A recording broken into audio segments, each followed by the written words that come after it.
today in this room, we're going to be discussing what it means to step into your sovereign self. But first, what I'd like to do is discuss what is the IAUSM Kitchen Table. So we all know, as we sit around the kitchen table, we talk about anything. You know, when you have guests at your house, friends come by, we're all talking, we're all usually around the table. This is where we can interact, talk about anything, where families gather to have dinner. So this is the IAUSM Kitchen Table, where anyone can take part in the conversation with us. Today, we are going to be focusing on what it means to step into your sovereign self and how we have to start to begin to uncondition the conditioning and what that means. So first, I think what I'd like to do first and foremost is obviously introduce myself. So my name is Aisha Hogan. I am the visionary and founder of the International Academy of Universal Self-Mastery, lovingly called IAUSM.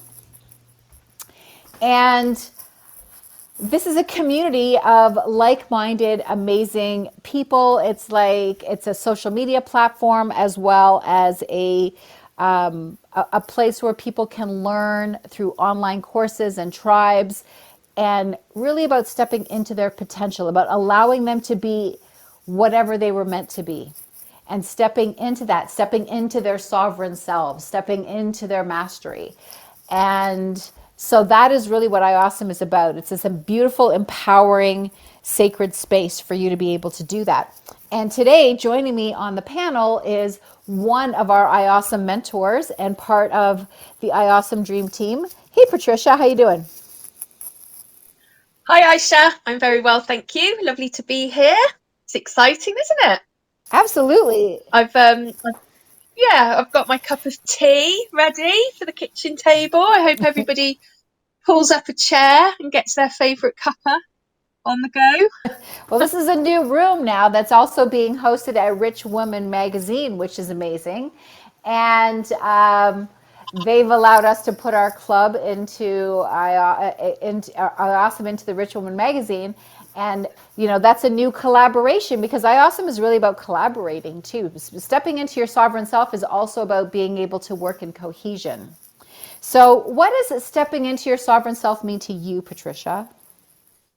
Am I on? Yes. So it's everything to me. Stepping into my sovereign self. It means adulting, I suppose, to me. It means recognizing that I am a co-creator. Means to me stepping up and stepping into your own empowerment, and really taking on that role of being a co-creator in your own reality rather than looking outside of ourselves for the wisdom and direction. We look inside of ourselves for our own unique answers, and trusting ourselves to action that. That's what sovereignty means to me. Interesting word that you used in there was empowerment. And I think that, I don't know if people really know what that word means. Like, not so much that they have the strength or the confidence to do something, but empowerment is about really standing in your potential. So when I think about, you know, what we say in IAUSM for the students and even for the teachers is imagine yourself being anything that deep down inside you always felt that you wanted to be or should be or that you feel pulled to be, but because of everything outside of you telling you what you should be doing and how you should be doing it and everyone putting their 2 cents into your life, you're not standing in your own sovereignty. So you're not empowering yourself to be the person that you were meant to be. Right? So empowerment means standing in that person, not just plugging along in your life in a space where you are not really feeling like you are standing in your purpose. A lot of people that I help, I always hear like, I don't know what my purpose is. I don't feel like I'm living my purpose. But I'm really successful at this, that, and the other thing, but I don't feel like I'm living my purpose. So empowerment means to me, anyways, about being able to step away from what you think you should be doing or what everybody else tells you should be doing and stepping into who you want to be, regardless of what everybody else thinks. To be standing in it with courage, right? Courage means, making choices and decisions for yourself and stepping into your fears and stepping into who you want to be, regardless of fear, regardless of what everybody else says. What are you thinking about that, Patricia? No, I completely agree. It's about knowing oneself, isn't it? In all of your gory glory and being authentic and true, even if it means going against the tide, um, and really understanding oneself within all of that, what's right for you and what's wrong for you. It's connecting to your intuition, connecting to your sense of self, and being in a place of creation or reaction rather than in reaction mode, being in creation mode. What does it mean for you? And we've spent our life, when we talk about conditioning, we have spent our lives looking outside of ourselves from maybe the priest, to be the go-between between us and our gods, or the doctor, for example, to be able to, and the pharmaceutical companies, they're the ones that know and can heal us, to teachers, they know more than us. We've been conditioned to look outside of ourselves, that the TV knows more than us, newspapers know more than us, everyone else knows more than us. And it's about now, I think now, consciousness has shifted. And in turn, it is about stripping that back and going, my connection with my God is my connection with my God. I don't need to go through somebody else. My connection to education and how I want to obviously people go to school and things like that, but there's also that sense of, what do I love in this world and how can I educate myself? What other healing practices can I do? I mean, this is my body, my mind, my heart, my soul, and my heartbeats. My heart is beating. How many do I have? And so what am I going to do with them, with that time that we have on in this playground that we call Earth? And it's like, am I going to lead somebody else's life, or I'm going to step into my own self-empowerment, be present in the now, and be true to me and my heart and my mind without obligation? And it's about finding that kind of courage. It's a process, isn't it? It's a process that we live through, and during.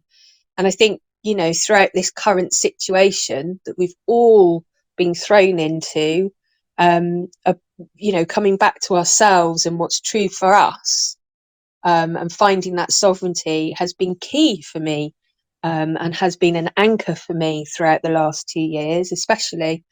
Um, and owning that's where the empowerment comes, stepping into that ownership and taking responsibility of my life for me, rather than looking outside of myself for that kind of direction. Absolutely. And you said an interesting word there. You said obligation, right? Obligation. We always feel like we have to do something because we're obligated to do it or someone's expecting something from us. There's an expectation that we're going to follow in our father's footsteps or in our mother's footsteps, or they want this for us. And, we're paying for this for you, so you should be doing this. Or, there's always, or social media saying you should look like this or act like that, and this is acceptable and that's not acceptable. And that's all the conditioning, right? That's all that amazing or unamazing, I think, disempowering conditioning that has told us that we have to fit into this box, whatever that box might be for you, whether it's cultural, religious, expectations from parents, friends, colleagues, all these different spaces, and you're put into this box. And I guess the time is to get rid of the box. It's not to jump into a different box, but say, you know what, I don't want a box. Exactly. Oh my And be gosh. Yeah, shoulds. Ditch the shoulds. right, Swap, right. swap it for could. I could do that, but do I really wanna? That's the question, isn't it? You know, I should do this, but I could do it, but do I really wanna? That could be the question we ask ourselves for this coming month, and see, you know, what we choose to do rather than what we think we should do. That could be a nice little experiment that we could put out there. Yep, absolutely. It's like what and feeling it in your body. You know, I keep mentioning to people when I'm speaking to them. You know, we've been told that we have these five senses, physical senses, and that there's the sixth sense, that that clear of something sense, and it's not. I would say take that clear sense or whatever it is, that your energetic sense, and put that and make it the seventh sense, and your sixth sense is really your body. How does it feel for you, like to do what you do? If it doesn't feel good inside, if there's something inside you, because we always look out. We're always going out for approval when we should be going in. Like you said that one time, which I love that. It's going in for your own validation, for your own self appreciation and approval. And it's like, do I want to be doing this? Like, is this really what feels good for me? And if it doesn't, then you need to step into what does feel good, regardless of what anybody else is going to say to you, because there's always going to be the fault finders. They're always going to be out there telling you, well, what if this happens? And you shouldn't do that. And what if that happens? And they're going to fill you with doubt. And it's about really believing in yourself and saying, you know what? I'm going to do this anyway. Thanks for your advice. Thanks for all your thoughts. Thanks for all your opinions and interesting points of view. But I think I'm going to just follow my heart on this one, and feeling okay to do that. Yeah, and also, you know, being able to say no without an excuse. You know, so many times we say no and then we have to wrap it around with an excuse. No, because my kids are da da da, or no, I can't do that because da da da. How about no, I just don't want to. I'm just staying in. Or I'm just, I'm just going to this college because I actually really love this college. So no, I'm not going to that one. I don't want to. How about just being that honest? It's like we're It's almost protecting the other people.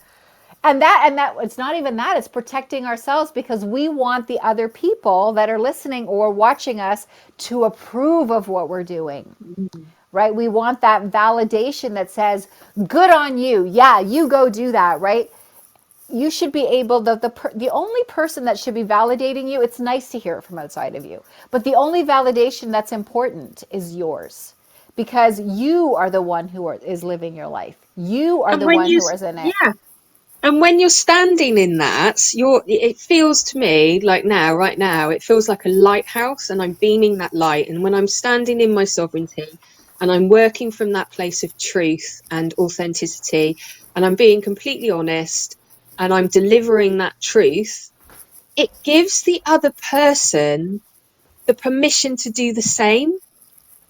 Yes, It takes you out of that dynamic, that the control dramas that we live day in day out, and it gives the other people around you permission to live their own truth and become their own lighthouses.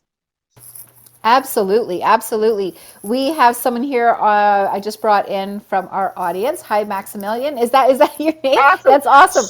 Yeah, that's my name, Maximilian Annie.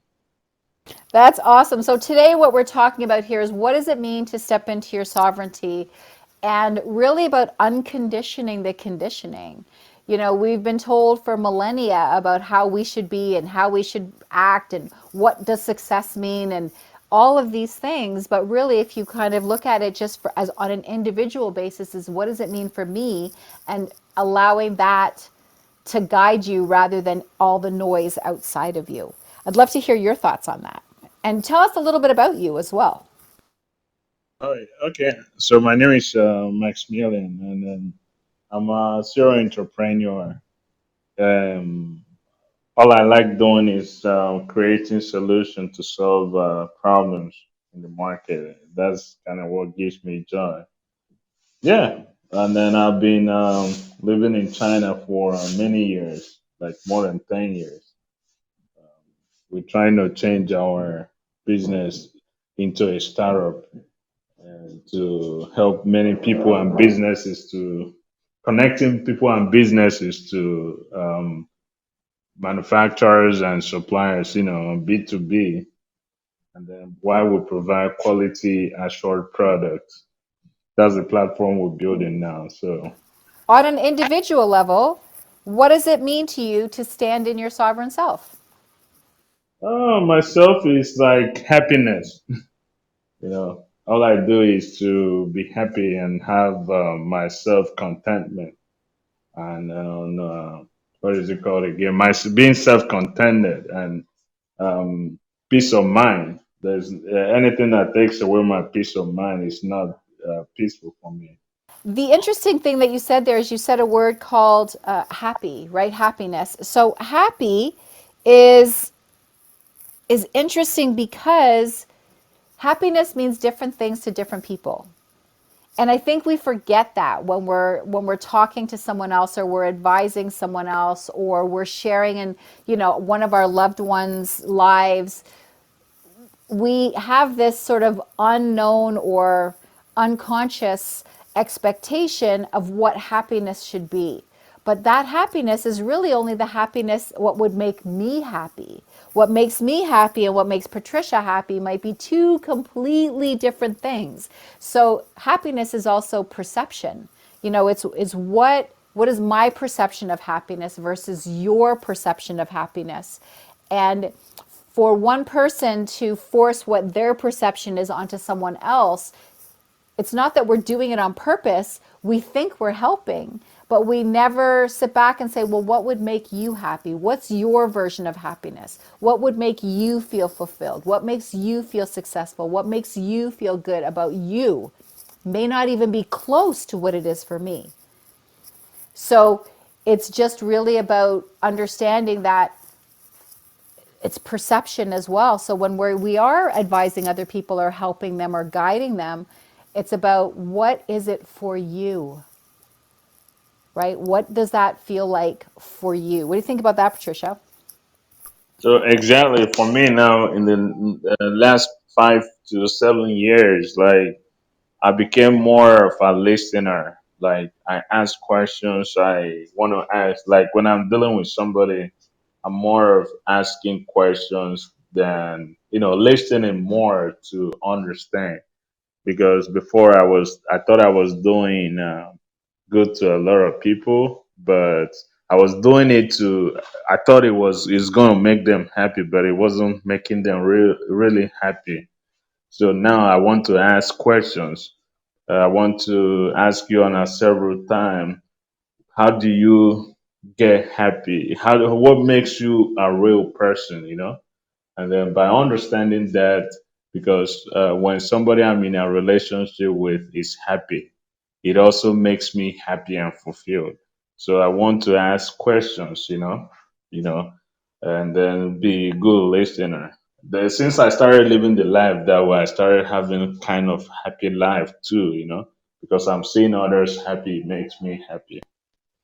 It's about finding out what makes somebody else happy, because we can project our happiness onto others and think that that is what will make them happy. And we find that a lot as parents, we can project onto our children what we think will make our children happy, and we can do that with all the best intentions, and to find that actually those things don't make the child happy. Actually kicking her shoes off and sitting back with a little book on the sofa rather than going out and running, that would make mum happy, but it doesn't necessarily make the child happy. So you're right, Maximilian, it's about finding out what makes somebody else feel empowered and content and happy, and being able to stand in their own truth and support that as a partner or parent or friend. And then in turn, we find out what really truly makes us happy, because it wasn't actually until I became an adult that I worked out what I liked, what I found brought up the happy feelings in me.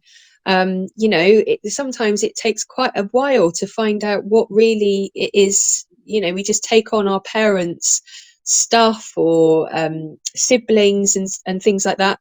We need to give ourselves the space to find out what it means for us to be sovereign, to be whole, to be an adult, to be happy, and strip away all of that conditioning and all of that projected stuff from others. So yeah, I think you're right there, Maximilian. I think what also is really sitting down and not having a fear of making mistakes, because I find the mistakes and the obstacles that show up in our lives are actually the most powerful opportunities ever, because we also learn what we don't like. We gain clarity on what makes us happy. So it's like, oh, I did that didn't really work the way I wanted it to work. That doesn't make you a failure. That means you've learned something. And that self-judgment of, what if I do it wrong? What if I mess everything up? What if blah blah blah? And I'm going to say, take those what ifs and say, well, what if it works out right? What if it is exactly what you want it to be? What if you take that mistake that you've made and say, wow, I learned something really great from that. And now I learn what I do like more and what I don't like. And even when I work with people and they're talking about all their failures and stuff, and I say, look at it like it's a buffet. Every experience you've had in your life is a separate dish that's on the buffet. And some of those dishes, you will pick them up and you will eat because you love it. And some of those dishes, you're like, I'm not touching that, right? That doesn't taste good at all, right? So you don't want to eat from that anymore. But what I find that is a lot of people still, because they live in their past or based on what other people expect from them, they're eating from the dishes that they don't like. And it's okay to say, you know what? I've got about 100 dishes on my table and I really only like these 10. I don't care about the other 90. I tried them. I didn't like them. I'm not eating from them anymore. And it doesn't matter if someone else comes up to you and says, you must eat from this one. You'll be like, no, I don't like it. I tried it. I don't like it. So it's okay to say, yes, I like this. No, I don't. I prefer not to do that. And I've tried it. It's not for me. And regardless of what anybody else says, to be able to step into that and say, it's okay if it's okay for you. And I honor that it's okay for you, but it's not okay for me. And I think that that's also an important piece, is of honoring what doesn't feel good for you, but also honoring that it does feel good for someone else. And not judging them, but saying, hey, that's okay. That's where you're at right now. And that's what you like. And that's awesome. It's not for me, but it's awesome. And wouldn't it be great for that to start at everybody's kitchen table? For that kind of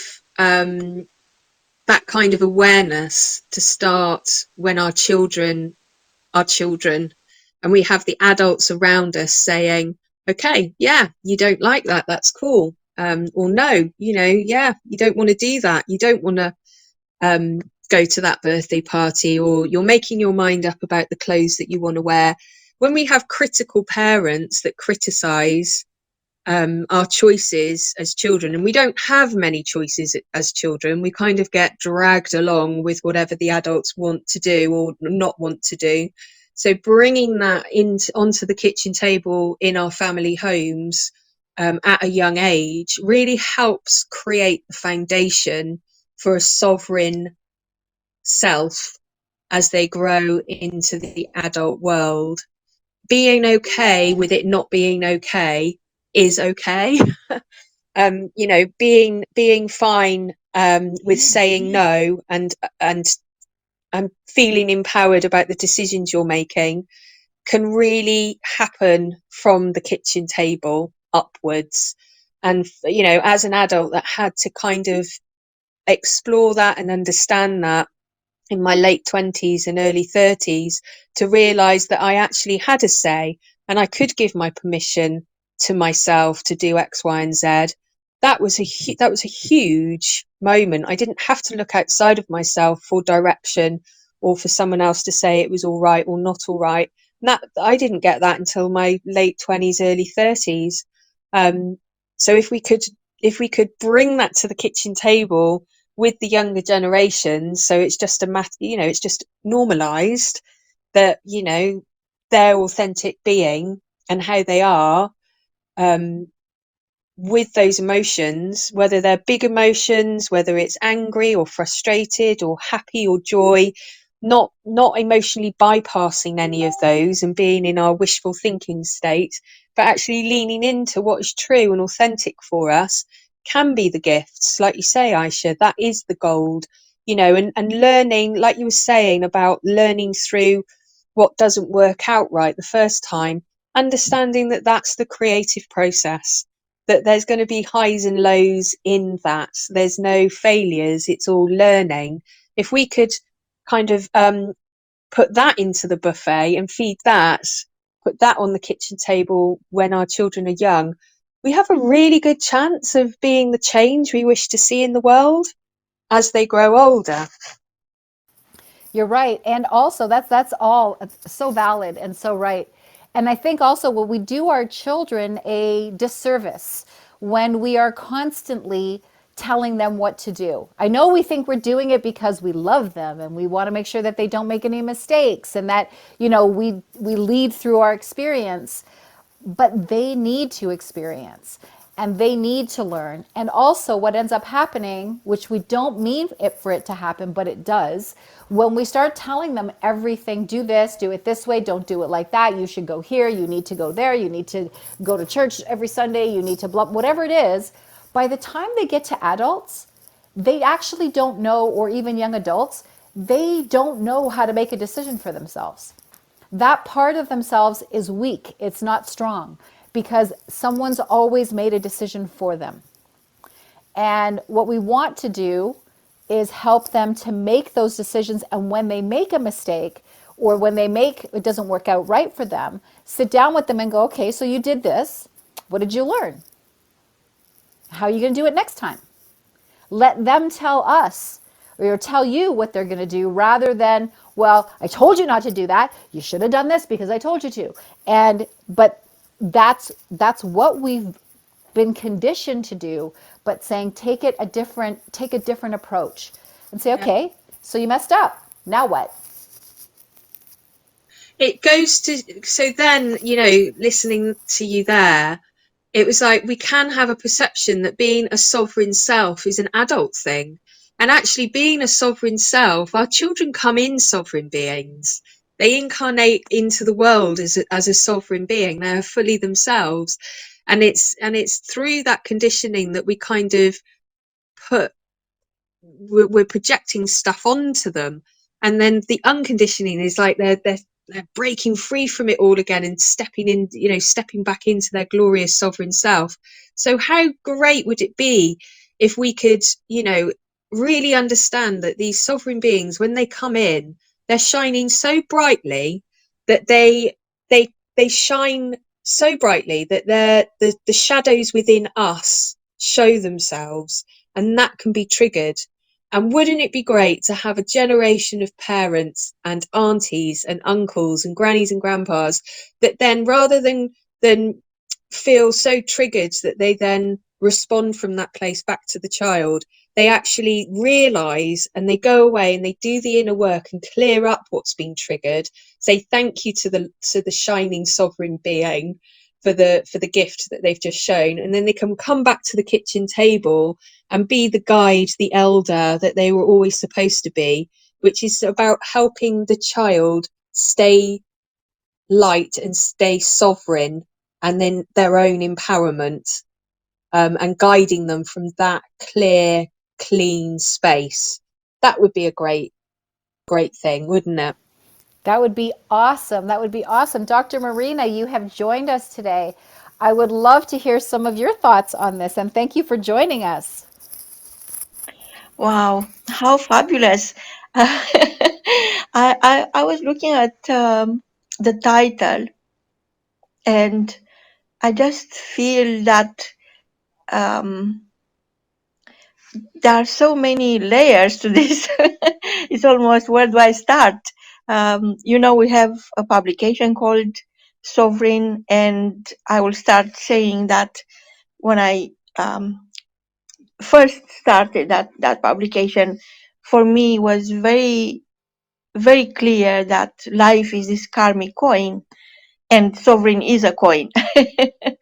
So at the same time of the notion of being a sovereign, but there is the coin that is really bringing in the magic, simply because on one facet is your past with all the lessons you learn, which in my own experience they are more more important and priceless than experience as an experience than any win. And on the other side is the result of all these experiences and lessons, and you turning those experiences into a solution that then you master, and you understand is transferable. So these are the two facets of being a sovereign, of being having coining your own essence, your own existence on earth. So very very big topic that I'm trying to layer into um, into certain specifics. So for me, this is why Sovereign Magazine is a profile magazine, where we now is been rebranded a couple of years ago, actually, into Business Tech Finance. So we are dealing with all the sovereigns, all the people who are sharing their solutions to their own freedom. And in saying that, we are talking about solutionaries, people who manage to survive a certain challenge, and then they transfer that solution into other people's lives. So they would be the last person struggling with that specific challenge. I don't know if this makes any sense to you, but I'm trying to understand what is the meaning of sovereign self to you. I'm sure it's the same concept, finding your freedom to be yourself, finding what makes you you, that unique essence that everybody could benefit, because once you help one person, you can help millions. It's just a matter of um, finding a way of delivering that solution to millions of people. So I feel that the kitchen table is where you create the awesome kitchen table is where you create a feast for the soul. So I know your excellence is in self mastery. So you are saying that every single dish you create is a dish that you are passionate about, a dish that is unique to you, a dish that you could serve others. So in a way, it's very much the same as the concept of being your sovereign self, finding a way to share these discoveries, this innovative thinking, these concepts, and everything that forms your your algorithm to address certain challenges. So there is less suffering, there is less, I think the word I'm looking for is less Okay, what I will say here, I'm gonna play the divine advocate here for a second. You, because you, I was looking for a word that, it's your you see, because each one of us is born with a unique gift, and with no doubt everybody is born a genius. And I'm not the only person. I've been studying this for the last decade, and it's nothing new. Romans actually believe that every household is um, in every household there is a genius. So it's nothing new about that. But what I'm saying is that it's not even a matter of becoming somebody. It is a matter of remembering who you are destined to be. And I think what you are doing here within the kitchen table and the rich conversations you are engaging and the solutions you are offering, especially Patricia, for how you inspire your children, because we know we can't teach our children anything. We can inspire them, but they can teach us a lot of things. So I'm thinking that it's all about self mastery to the point of um, gaining your true um, your, it is within your right. Actually, I think this is what this is about, to unleash your genius. I call it stardust, is human potential. So because I believe I'm a great believer in human potential. So this is why, in my opinion, that this balance between bad news, 95% of all the news in the world today and tomorrow and yesterday are bad news, is simply because we don't identify, we don't even have a conversation on what makes you you, on what you bring at the table, and who you know you are, your self-perception having a tremendous role. So you are conditioned to think that actually you are not good enough, you are not smart enough, you are not wise enough, perhaps you are not known enough, without understanding that what defines you is not what you know, is not who you know, and is not who knows you, is who you become, who. And I will take that a step further, saying that is who you remember you are, because you are already. It's nothing for you to become. It's just remembering who you are. But anyway, yes, back to you, Aisha. Sorry. Absolutely, absolutely. And thank you for sharing all of that wisdom. That's amazing. The one thing you said there that um, I'm going to play the divine advocate right now. I don't say devil's advocate anymore. I'm the divine advocate. Is you said, you know, you love working with solutionaries. So people, you know, you write, so, you know, you they can a place where they can give all their solutions so that one day everybody, you know, they don't make those mistakes again, because there's these wonderful solutions out there. And I'm going to say to that, which is amazing, but everyone's solution is different, right? So, what is the right answer for me might not be the right answer for someone else, might be the right answer for those 10 people, but not the right answer for those 20 people, because our purposes and our paths are so different. So, I love the idea of solutions. It's like when our parents give us guidance from their experience, but yet we have to be open to the concept idea. What is the solution? One people is person is not the same solution for someone else, and it's because we're all, so as much as we're all connected and we are one, we are still individuals, and for our individual purposes different solutions may be required. I totally agree with you. I don't believe in one size fits all. And this is why everything I do is bespoke, and might sound strange to some people, but it is actually true. But there is a template, right? There is it's almost like a frame where you could put your own um, energy, you could put your own uh, headlines if you want. So I absolutely agree with what you said. Um, I would say though that, you see, when it comes to solutions, I think the real challenge is sharing those solutions.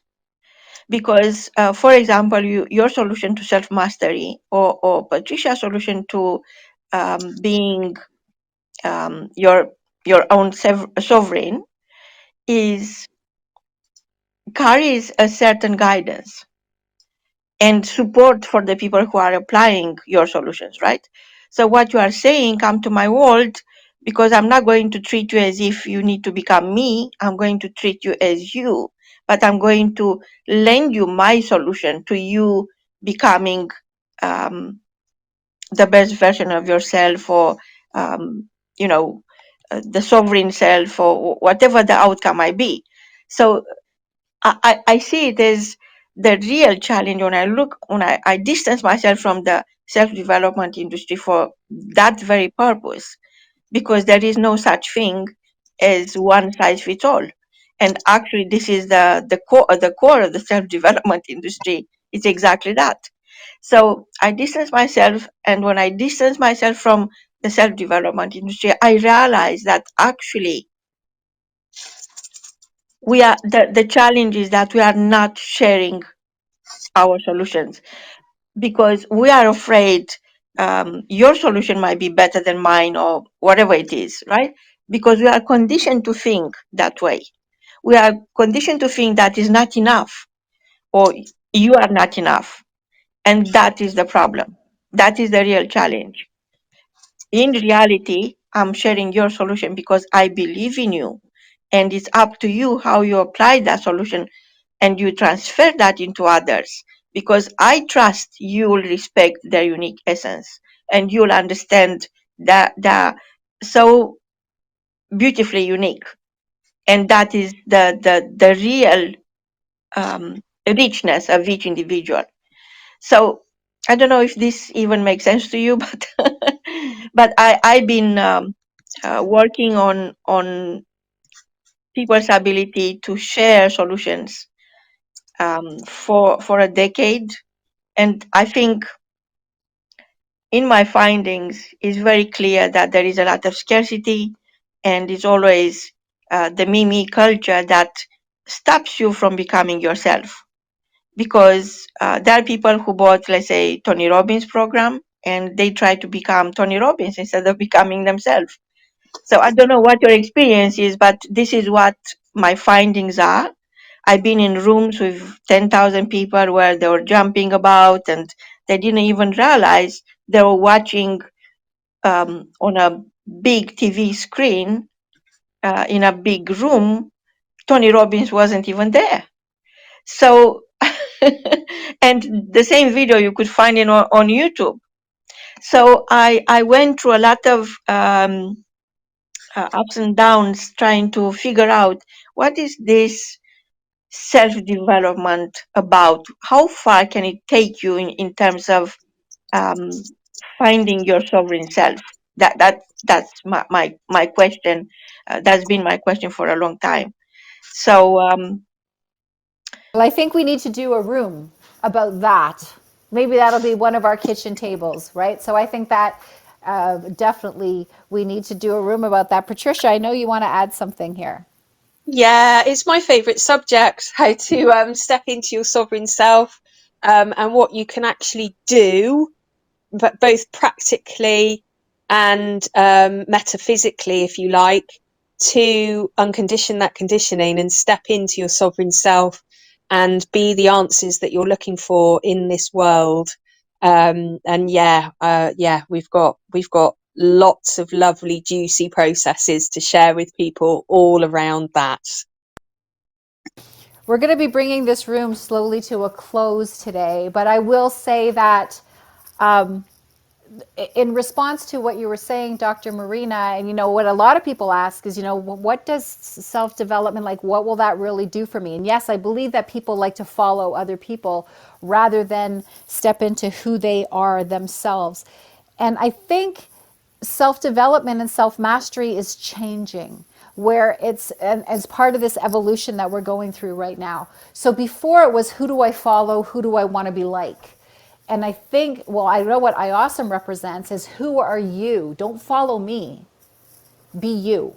And we want to help you be you, and we want to support you in being you, whatever that is for you. And here's some tools, and this one might work for you and maybe not, and you can try that one and maybe not, and you're going to like this one. And It's what is it that resonates with you for who you are in your sovereign self when you stand in your self mastery. Whereas before, I'm in total agreement, and this change is just starting to evolve now. But before it was like, oh, I do exactly what, I listen to Gay Hendricks, or I listen to Tony Robbins, or I listen to this person or that person, and I'm going to do exactly what they say. And it's the flock, everyone's got their flock, and that is changing, which I'm excited about. When people say to me, Aisha, you're a great leader, I'm always saying, I'm not leading anyone anywhere. I'm just helping you be you.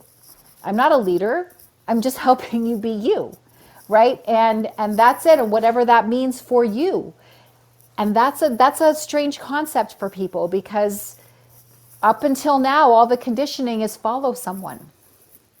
Before that, even in religious, it was like follow, because we all thought before that God was something outside of us. So it would be follow God in whatever different ways that we did it, with whatever different names that we called it. But now it's just like, no, we're all part of this. And what's my role? Now we're starting to see that we're all part of this fabric, this cloth. So what's my role in it, according to me, not according to anybody else? And that's where things are starting to change. So that self-development or self-mastery now is changing. The words themselves are changing. And it is about remembering who and what you were meant to be and reclaiming that mastery in yourself, but learning, how do I remaster this? How do I uncondition all this millennia of conditioning so I can take my role in this, and in a very empowered and courageous way?